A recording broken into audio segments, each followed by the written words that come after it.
Hi there, my name's Tim Pickles. I'm an NIHR Doctoral Fellow at the Centre for Trials Research at Cardiff University.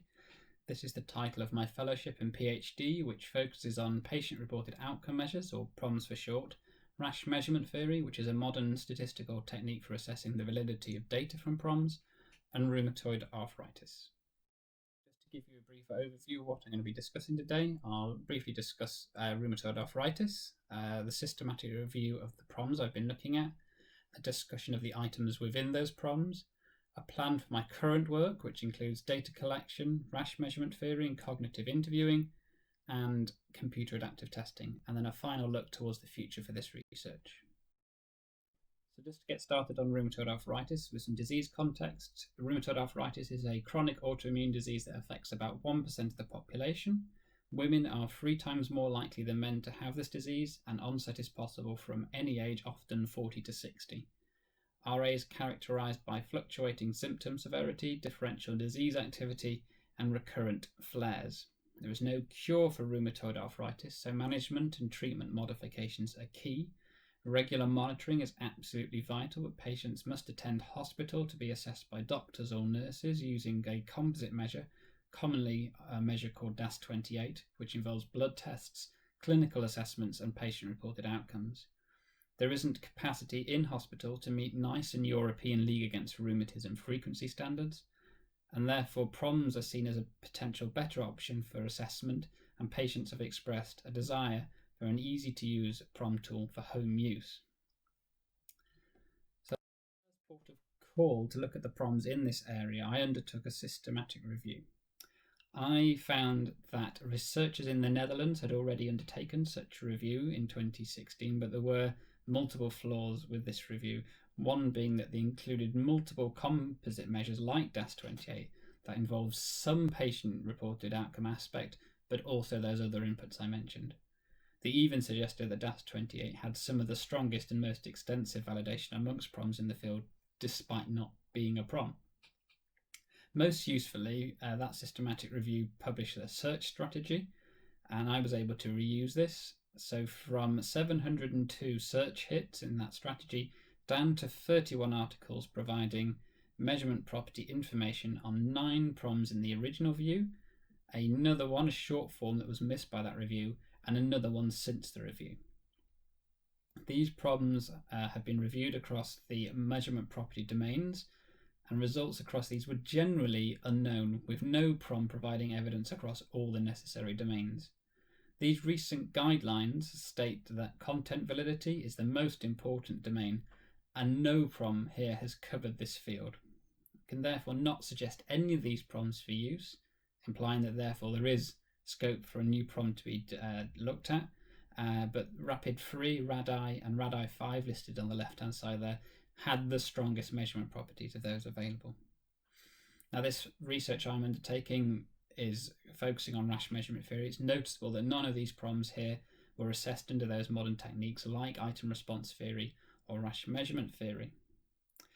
2 additional PROMs that are used to assess flare in RA were uncovered in the search. These are RAFQ and flare RA, but these are not reviewed here as they're slightly different to the construct of rheumatoid arthritis symptom severity.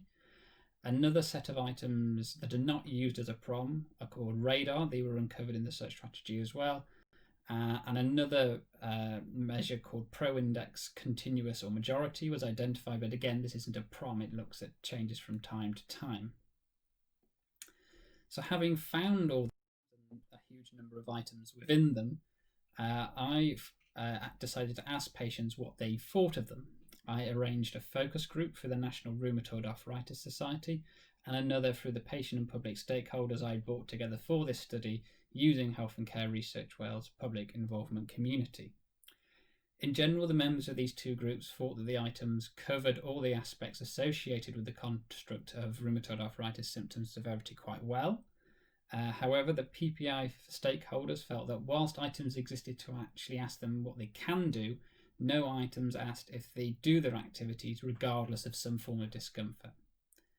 Equally, they mentioned that they would often walk but have a fear of falling. So I therefore did some searching on how best to frame these items, and found some very sensible discomfort items in a prom called the Copenhagen Hip and Groin Outcome Score. And I've therefore used their format and wording to create these items, which are up in the top right there. A patient in the NRAS focus group also provided his own pain scale, which he completes every day as part of a diary he keeps, which is an excellent way of recording data like this. Members of both groups were also staggered that many PROMs and the DAS28 measure don't use items on the swelling and potential painfulness of ankle and toe joints. And just to elaborate a little more, these are the standard homunculi used to capture that information. You'll see ankles and toes at the bottom. As a whole, that's a 50 joint count, but often just a 28 joint count, excluding those ankles and toes, is utilised, and hence the name DAS28. I'll come back to this later. So I've mentioned the questionnaire I've created, and I'll tell you a little more about it now. As mentioned, I have all the items from the PROMs found in the systematic review, and also those suggestions from the discussions with the NRAS and PPI focus groups. In addition, I've added those FLAIR questionnaires, RAFQ and FLAIR-RA. There are also extras added from assessments from Rapid3, where they often ask items relating to fatigue. What's noticeable in this questionnaire is there are a lot of very similar items asked in slightly different ways. And as a result of this, the questionnaire is quite long at 18 pages, with a potential for participants to drop off their interest towards the end. So I've therefore created a version that has items in reverse order to hopefully level that out. This questionnaire is about to be sent out to patients by post over 18 in the Cardiff Vale University Health Board who are registered with a diagnosis of rheumatoid arthritis. There's just shy of 2,110 of these, and we expect roughly 25% return given a previous study, which should see around about 500 records come back. Once I have these data, I'm going to utilise Rasch measurement theory and the tools available within the software package RUM 2030 to assess each PROM and see whether it shows fit to the Rasch model against a standard set of parameters we look at. These include good fit, being free from differential item functioning, having distinct response categories, having a high person separation index, no signs of local dependency, and good targeting. And I will make various iterative changes to the items within these PROMs to see if those aid with fit to the Rasch model. And in doing so, this therefore creates an item bank. I will then undertake cognitive interviews with a maximum of 20 participants who return their contact details. There's a possibility of doing less if data saturation allows. I will ask participants a variety of questions such as, why did you answer in that way? Can you repeat the question in your own words? And how did you feel about being asked that question, that cover the comprehensibility and comprehensiveness of the items in the item bank. And I will undertake thematic analysis in NVivo to assess their thoughts on the content validity of these items in the item bank and make any necessary changes. Following on from this, I will build a computer adaptive test from this item bank and run simulations to validate it. I've enlisted the aid of the Psychometric Centre at the University in Cambridge to aid with the building of this computer adaptive test. Simulations will be run under different stopping rules, which will allow me to establish and quantify the potential decrease in patient burden that will arise from the patient only needing to answer a minimal number of items to be able to estimate their measurement. The CAT will undergo initial user testing with between 10 and 20 patients in semi-structured interviews, and structured thematic analysis will be conducted to assess the usability and acceptability of this computer adaptive test. Now moving on and looking to the future of this research, I plan to build the computer adaptive test into a patient-friendly platform for use on any device and design around this a package of information that will be useful to patients.